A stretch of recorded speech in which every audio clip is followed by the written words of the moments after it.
Ben, we're just talking off camera. There's some firms that are great for 10 years and then struggle. There's some firms that are great for 30 years, multi-decades.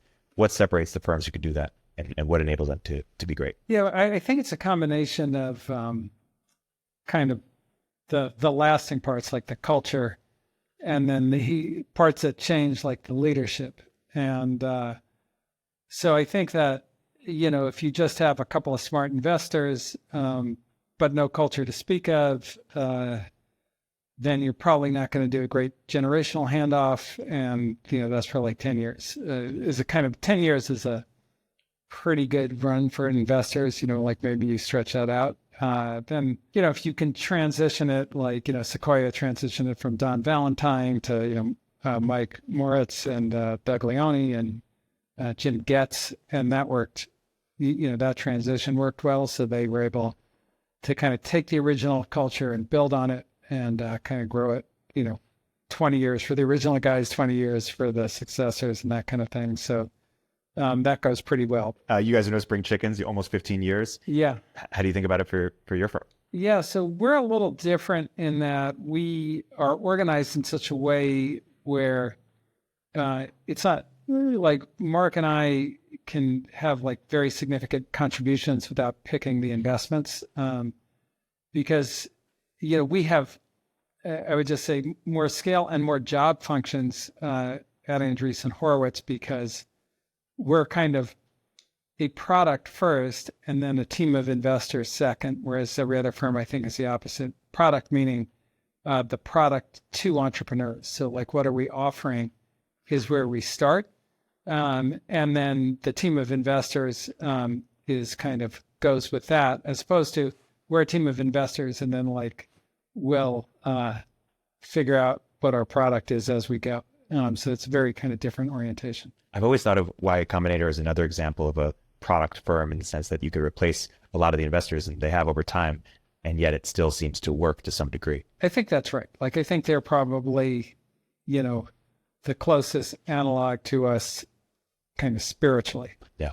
So they're spiritually close to you, but they're much earlier and they dominate kind of like company creation. Whereas you do a lot of seed, of course, too, but you play at all stages. Mm-hmm.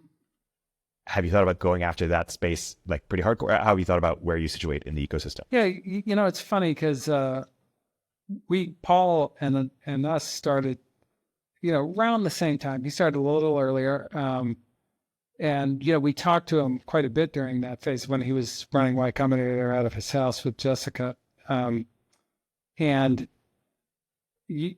have to say, we never really thought about kind of being Y Combinator. And I think, a lot of it has to do, my philosophy of business is you have to start with, okay, what can you contribute that's going to be important in the world that nobody can do better than you? And, for us, a big thing that we had done is we had scaled companies, built them to very large size. That wasn't really kind of Paul's experience, but he had thought super deeply about like the very initial kind of part of it. So I think that was the right thing for him to do, and we did the right thing for us to do. And I think the world was better with us doing our thing and him doing his thing, but like, he's got a great business. Totally. Yeah. And so you're a product, you're not like he and his success. Yes. Totally. The most venture firms are a collection of investors. You're a collection of venture firms in some ways, where you have these distinct, American dynamism and bio and crypto and games and these different practices. Should other firms think, are you guys ahead of a curve and other firms will follow you? Or talk about the evolution to that structure and why that made so much sense. Yeah, so it's interesting. So when we started the firm, there's a lot of conventional wisdom in venture capital, like there are only 15 deals a year that ever going to make it to $100 million. It's a cottage industry, done by like, you can only learn it through apprenticeship and all a lot of concepts, which I think were probably correct at the time. But the thing that we believed then, and Mark kind of encapsulated in a piece he wrote in 2011 called Software is Eating the World, was the software industry was going to grow 100-fold. And so 15 companies can be 150 companies, and like things were going to change. And so in order to kind of be the preeminent venture capital firm, you were going to have to be a lot bigger. So we kind of saw that from the outset. And so we set ourselves up to be able to kind of organize, reorganize, evolve. And if you look at the firm now, what it is it's a collection of the original Andreessen Horowitz, where every market has a platform that's appropriate to that market and an investing team that is focused on that market. And I think that that's the future of venture capital. Like when we think about who's really an interesting competitor, it's the pure crypto firm, the pure games firm, the pure AI firm, more than the generalist firm that's trying to cover all of that with the old structure. I think that's going to be harder for them. Speaking of the future of venture, will venture firms consider going public, or should they consider like a YC or like you guys, or firms that achieve such level of scale? Let me tell you about a conference I'm very excited about, Alpha on the Delta, which is coming up in late April during Jazz Fest in New Orleans. Unlike some of the larger conferences, Alpha on the Delta is limited to 150 allocators and 30 niche managers on an invite-only basis. It's an authentic and different kind of event with some really great people. If you'd like to learn more and request an invite, visit www.howiinvestdelta.com. That's www.howiinvestdelta.com.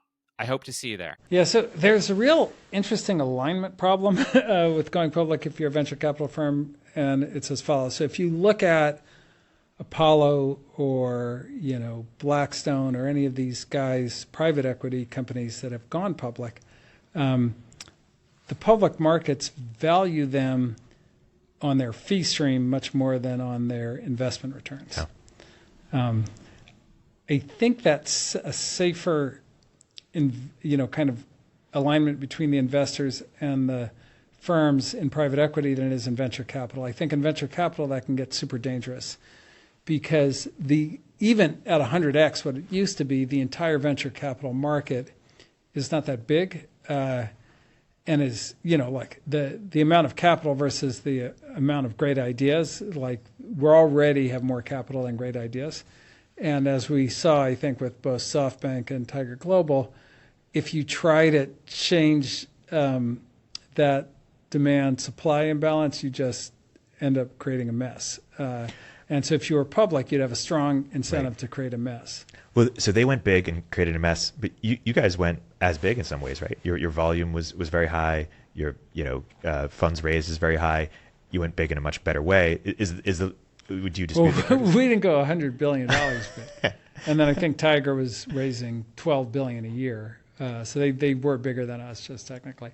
So yeah, look, we've scaled to basically size our funds to the market opportunities. So the way we look at it is like, in a 2 to 3 year time frame, how many great deals will we see in a category, and then try to size the fund to basically cover that time period is kind of roughly how we do it.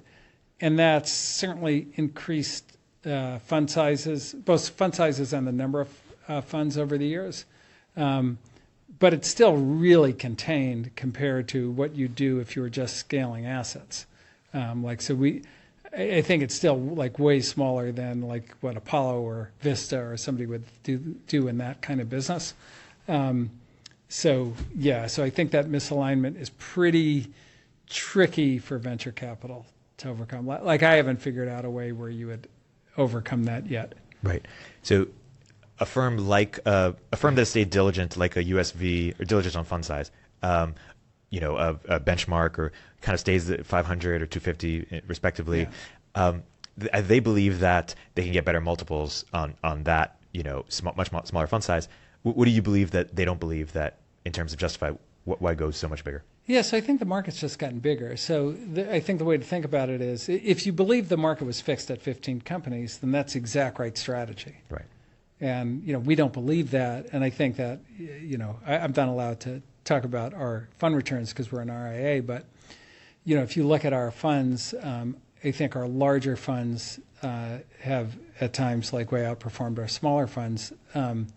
And that's just kind of a function of look, if there were 15 companies and now there's 150, then if you had a $400 million fund, then maybe you need a $4 billion fund, and to do the same deals. To win, if you win the same percentage of them. Like that's just a simple math. And I think that there are different beliefs. I think Benchmark believes what they believe. We believe what we believe. And again, look, our mission isn't necessarily fund turns, right? We have a mission to kind of help the best entrepreneurs in the world build the best companies that they can.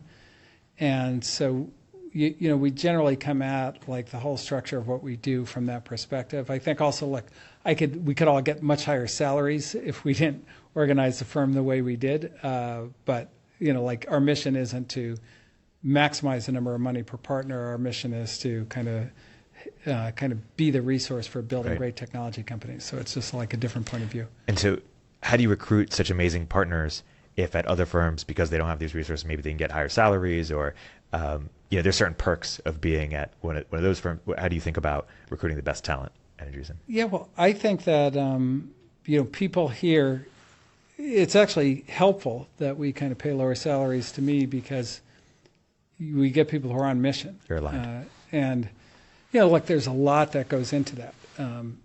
Like for example, there's this kind of thing in venture capital that a lot of venture capitalists will say, well, spend all your time with your winners. Like we don't believe in that at all. Now, like if you look at a spreadsheet, that's the exact right thing, right? Like because the whatever 3 winners are going to produce all the returns. But the way we look at it is, one, we're not so confident that we know who the winners are for a long time. The other thing is that, we kind of have the philosophy is, look, we knew the job was dangerous when we took it. If you're gonna take us as your partner, we're going to be there till the bitter end. And like that's, having been very close to the bitter end myself from time to time, like you really do need kind of support, or at least somebody to talk to when you're in that situation. And because just from a competitive standpoint, our whole idea is that we sell on reputation. That's fundamentally important to our competitive advantage, is to have the best reputation. So all those things kind of cause us to behave differently. And if you're not into that, if you're into the spreadsheet view of venture capital, then like you would hate that idea. Totally. So it actually works for us in that sense. And because you've spent the last decade plus building this brand reputation, there's lots of other things that you could do. You can get into things beyond venture, right? Different some firms get into sort of more public investing, get into wealth management. They get into other products that serve kind of adjacent customers, or serve their customers in adjacent ways. How do you think about what makes sense to get into versus what doesn't make sense to get into, given that your brand enables these opportunities? Yeah, so the way to think about like what we've done so far and what we'll do in the future is the customer is the founder for us. So we start with the founder, and the initial promise is, we're going to help you raise money. We're going to help you develop into a CEO. We're going to build you a network that's as good as Bob Iger's. We're going to help you, train you into the job. And we're going to support you in every way that we can, through our financial network to help you kind of build this company. And in our view, we'd like to extend that through the founder's entire life, from the time they found the company to the time they become a philanthropist. And so anything in that realm, we feel like is, kind of things that we ought to at least consider doing. And, which ones we do in which order, we'll see, depending on where the gaps in the market are and what makes sense for us. There's one investing category that's outperformed major U.S. and world stock markets over the past 3 years: private infrastructure. Private infrastructure is expected to double over the next 10 years with the continued development of AI, increased demand for power generation, and the modernization of supply chains.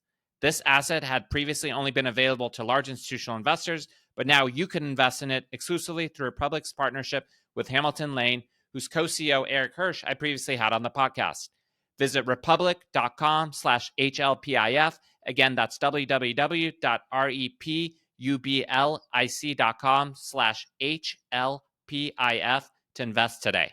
The thing we've talked about off camera is that one thing that enables you to take such big swings or make these changes when the market changes is your unique approach to sort of governance or control. Why don't you talk about that relative to other venture firms? Yeah, it's interesting. It's kind of a concept that we got from a couple of people. One was Herb Allen, who you know, I think, and then the other was Mark's father-in-law. And they both kind of gave us the same idea, traditionally in venture capital, I think it looks a little like a law firm or, you know, kind of a lot of these partnership structures where you have shared economics and shared control. And like from a partner standpoint, there's a lot, you know, that makes a lot of sense in a lot of ways. We have a different structure where we're shared economics, but we've kind of centralized control. And that enables us, by not having shared control, we can change the structure of the firm very easily. And if you want to grow, like, so, you know, if you want to go, you know, in an integrated way, like you could have, that's the Chinese subsidiary or whatever, and that's a whole nother entity, and we talk to them, you know, once every 6 months.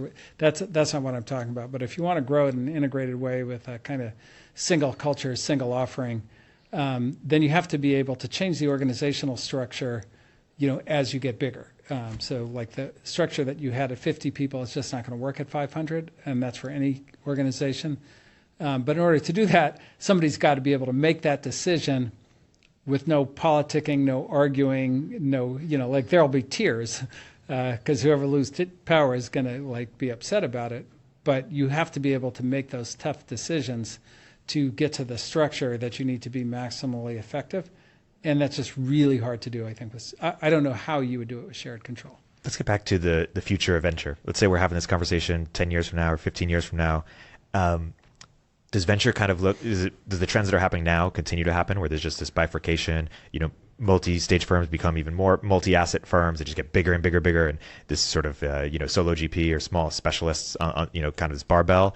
Or do new models come into play, like venture studios really take off, or do emerging technology like Web3 or AI really change how venture works? Or say more about the future of venture. Yeah, no, like all possibilities. I mean, look, I think the kind of classical venture firm that is just like a collection of smart, you know, investors, like I think that's probably run its course. Mm-hmm. So I think you have to be like a top end, like serious brand that can marshal resources and money and considered smart money, and people want to follow. You know, I put us in that category, Sequoia. You know, there's that class of thing. And then there's people who are very specialized in a very kind of specific part of the market and know that network and have really great specific expertise. And they'd probably be, you know, more early stage, I would think. And those two things seem pretty solid, at least for the next 5-10 years.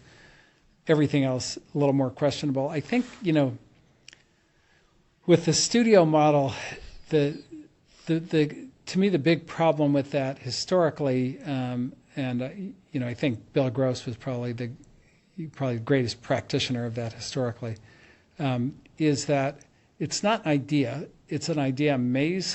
Yeah. And so, and it's very hard to run through the idea maze if it's not your idea.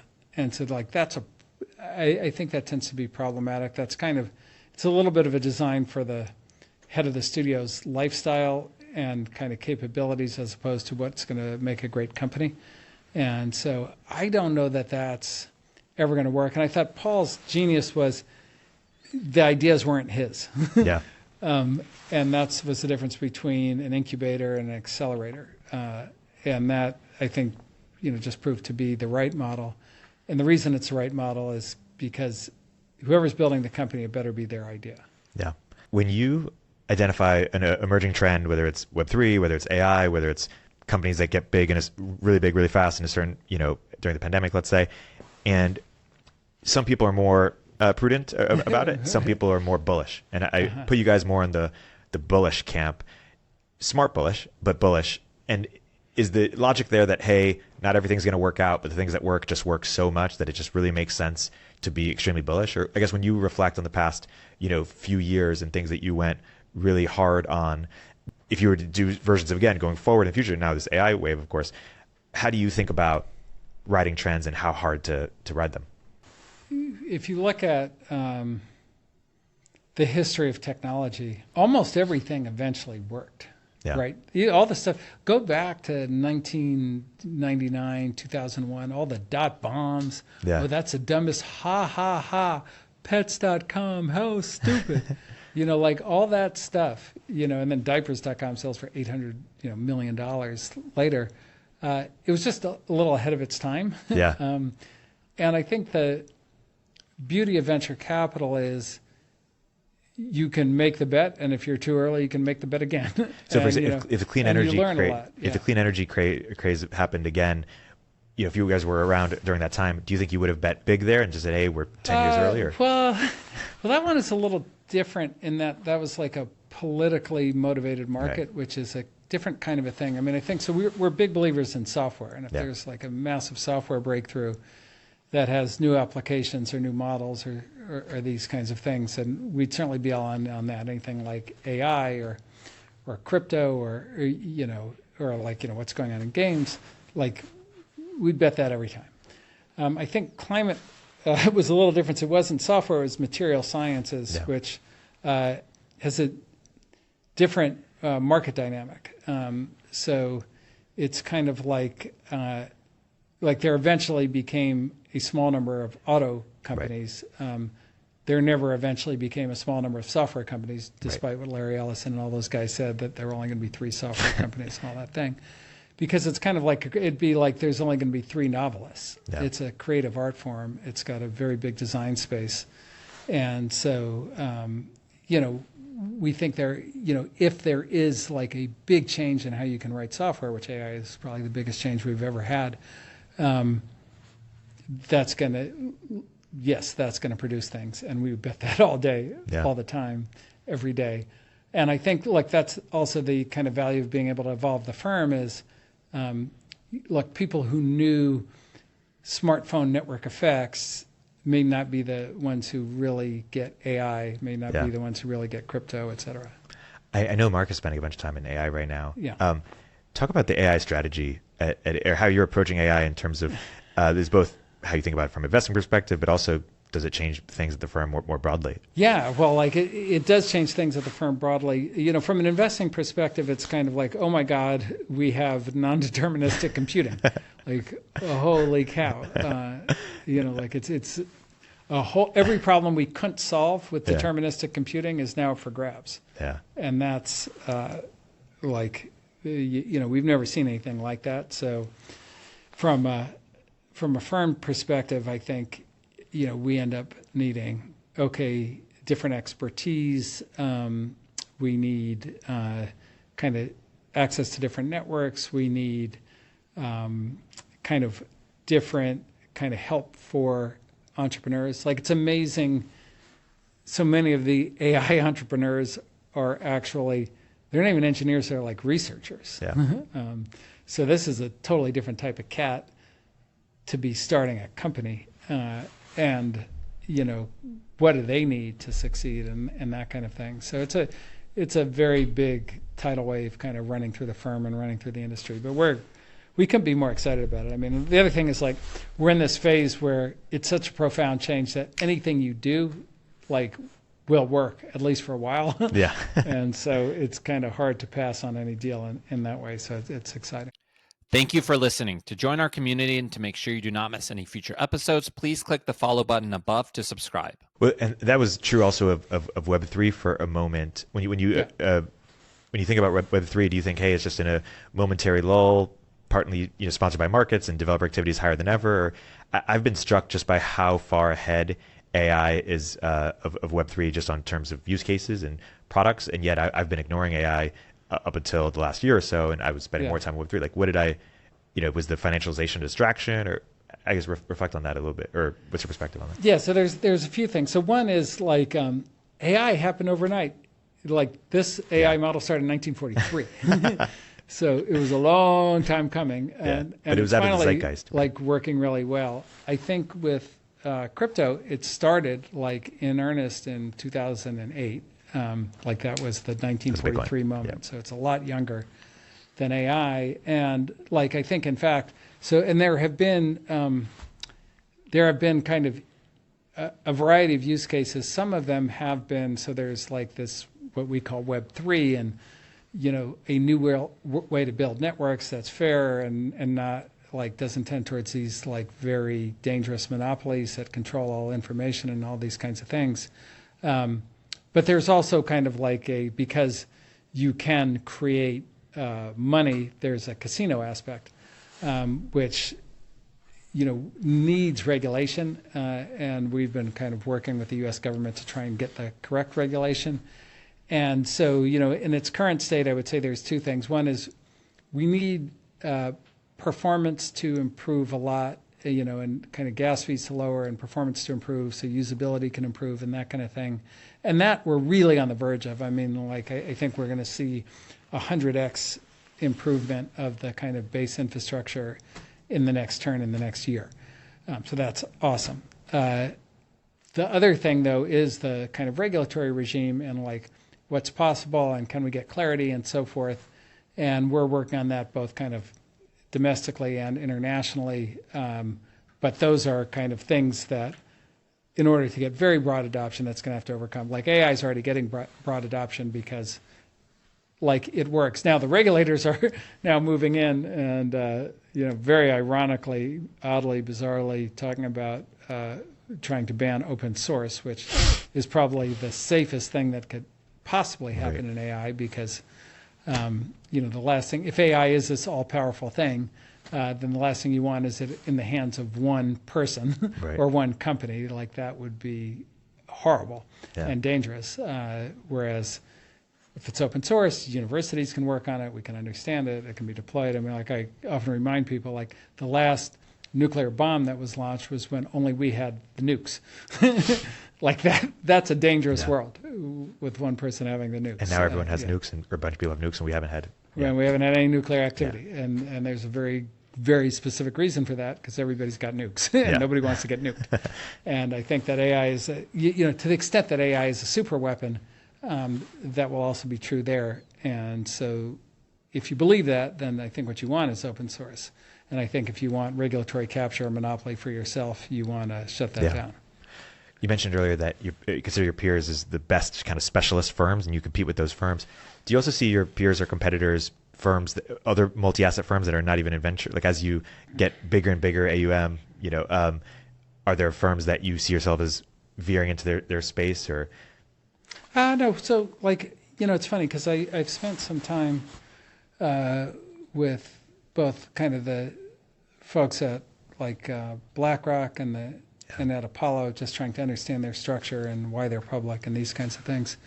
And I would say they are culturally, philosophically, operationally the opposite of us. So like they're very, very price focused. Yeah. They're optimizers. They're, efficiency experts.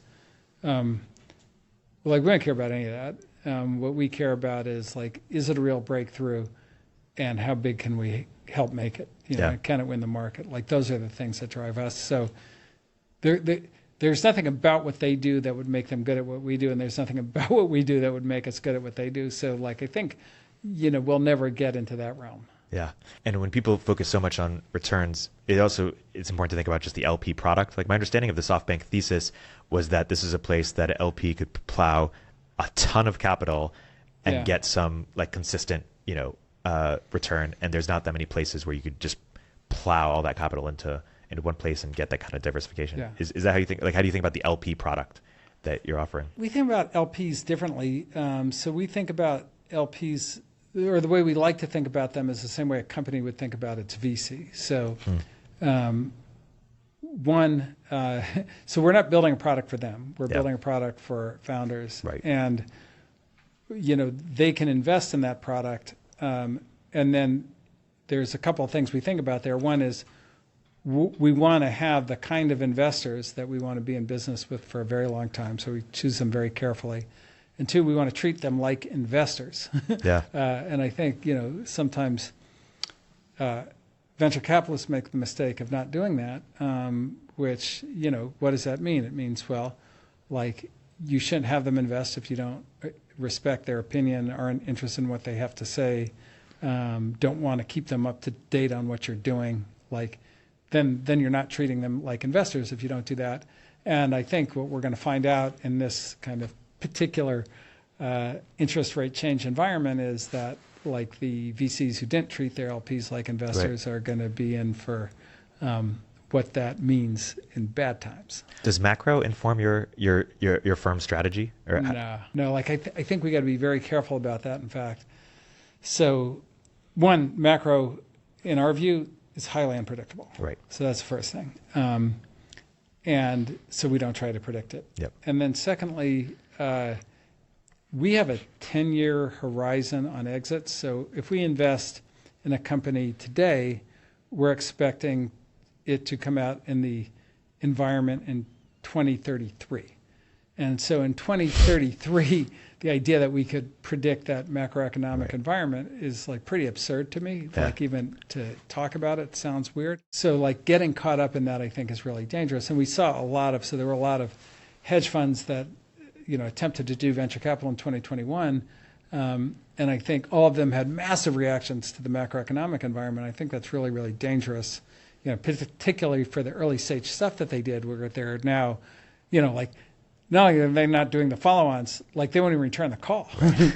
And so you get into that kind of situation. It's like, that's not even smart for you. Yeah. Like, it's kind of like you're a bad person for not calling back somebody you invested in. But, like, that's not even smart for you. Like, what are you doing? Like, you don't know what's going to happen in 2033. Right. Makes sense. When you started the firm, people like Michael Ovitz and others gave you advice on how to think about the firm in a different way based on the market at the time. I'm curious for the next Ben Horowitz and Mark Andreessen out there who are 20 years or 30 years younger, whatever, they're just starting out, but want to build the next A16Z, but they're thinking at the market looking at the market at 2023. Let's say they're coming to you guys for advice and you wanted to give them advice. How would you think about creating next A16Z, starting in 2023, given where the market is today? There already is A16Z. That's the Uber for X is Uber. Now, if they wanted to create a Hollywood talent agency, then I would have plenty of advice for them, maybe. Yeah. Fair enough. You've coined the term, wartime CEO, peacetime CEO. I'm curious if we could think about, wartime VC. Because right now it's a tough time in markets, tough time to get a firm off the ground. People are more skeptical about venture. People are skeptical about tech more broadly. It's an time of anti-tech. What it's like to be a wartime VC or to be techno-optimists in a world that is increasingly pessimistic. Yeah, so, like, I think the biggest kind of war kind of issue that we have is actually probably with the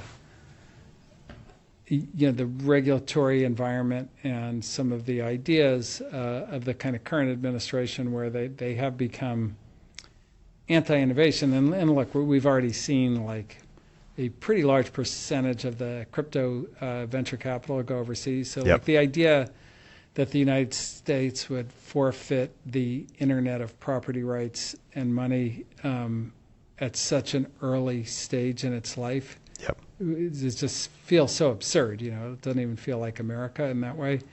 And like the like literally fake things that they're blaming it on, like, oh, crypto's funding fentanyl. I read that today. I was like, what the hell are you talking about? It's like literally the most transparent form of payment that there is in the world, like more than Visa, more than dollars, more than anything. And like for somebody, a senator to come out and say just completely something that she no doubt knows isn't true, to kind of push innovation overseas is like, that's a real wartime kind of situation for us in innovation land. And I think we're seeing the same thing in AI. We certainly have, struggles for a different reason in bio and, that kind of technology. But like, so I just give you on bio though, the FTC recently, sued to break up a deal between a bio startup and a kind of big pharma company. Like, it's pretty impossible to do fund drug development if there's no M&A market. So to literally like outlaw new science for health, new financial technology, new kind of property rights in the virtual world is like a really hard stance for us to understand. So we are working with policymakers and trying to understand. Okay, because it's not all like bananas. Like some of it is certainly makes sense, but to kind of shape that for like a future that's prosperous for America is like a big effort from the firm, and we're working hard on that. But that feels like wartime. That feels like, okay, now we have an actual threat, existential threat to innovation in America. In terms of being a tech optimist, I always like to go back to a quote from Andy Grove, which I absolutely love, which he said in the 90s. And somebody asked him, they said, Andy, is the microprocessor good or bad? And he said, well, that's not even the right question. That's like asking, is steel good or bad? It is. And so it's our job to make it good. And that's, a lot how I feel about kind of all these technologies is they are going to exist. Like you can't get rid of the wheel now. Like it's over. Like it's here. You can't get rid of AI now. It's over. It's here. Like you can't outlaw math. You can't like that paper's already out there. Like you're not going to stop it. Like the whole idea that you're going to stop people from doing it is just so crazy. So then the real question is like, okay, what do we have to do to make it good and positive for society and so forth? And by the way, without new technologies, like how are we going to deal with pandemics or climate change or any of the real, issues facing the world? Like it's not even possible without technology. Like it's like lockdowns didn't work. None of the policy stuff worked.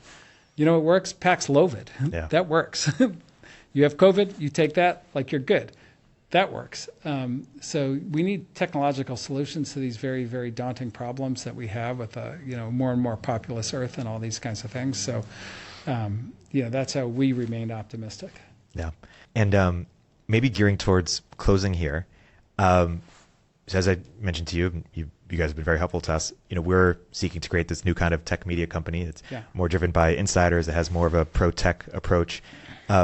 What advice would you have for us, or when you look at the kind of media ecosystem, what more do you want to see? Yeah, well, I think you're on like a really good track, which is, what I want to see is, okay, I'm a young person and I want to understand where the world is going and what's happening and how I can get involved and make my contribution. What do I need to know? And I think that's, like, how does AI work? What is this new computational model of the universe? How can I learn about it? How can I kind of push things forward? Which is like largely absent, I would say. I mean, I think you're walking into a vacuum is the good news. But that when I was a kid, there used to be like Dr. Dobbs, and Wired Magazine was that way for a long time. But, now it's just like these weird politically charged, whatever criticisms of how things are run or how things are built or what they're going to do or every negative consequence of everything. The internet had so many negative consequences, but like, I don't think, if we got rid of it, then like if you're in Bangladesh, like you now have no access to any of the information that people in the rich world have. It's done amazingly great things. But like, yes, there's cybercrime. Yes, there's porn. Yes, there's a lot of things that, probably are not a general positive for society. I think people abstracted from the Elizabeth Holmes or Theranos situation. Yeah. Identified, hey, I could make a career. Finding more of these, and there's got to be more of these. Thinking that over abstraction, and then another over abstraction was around sort of defending democracy. Because Facebook somehow in people's minds contributed to Trump. Well, the funny thing was, like, if you go back to 2008, all the stories on how Obama got elected were Facebook. Like he mastered Facebook, he got elected on Facebook. Facebook's the greatest thing. It's making the world more democratic. Arab Spring. Wow, this is so awesome. And then Trump gets elected, and it's like, this is a threat to democracy. We're all screwed. Got to shut down the social network. So it's interesting. When things get political, they get very weird very fast. I think. And what's funny now, and we'll get to close, is AI it's now coming from within the house in terms of some of the people who are most active are within tech in terms of, and maybe it's regulatory capture, maybe it's something I think else. it's regulatory capture. I mean, some people are true believers. It's the Google guy, or like some people. Really early. Yeah, look, I agree. there are people who are Really genuinely worried about how powerful the technology is, and I think like those are good worries. Yep. But the idea that the way you deal with the powerful technology is you put it in the hands of a few is the most craziest idea. Well, like, look, power in the hands of the few has never turned out well. Right, like with the best intentions, right? People love Karl Marx's intentions, but Stalin, Pol Pot, Mao, like everybody died. That's what happened. Everybody died. And like all those guys didn't start out to be like singularly, uniquely evil people, but they had too much power because you take all the power of the private sector and put it in the hands of a few guys in the government.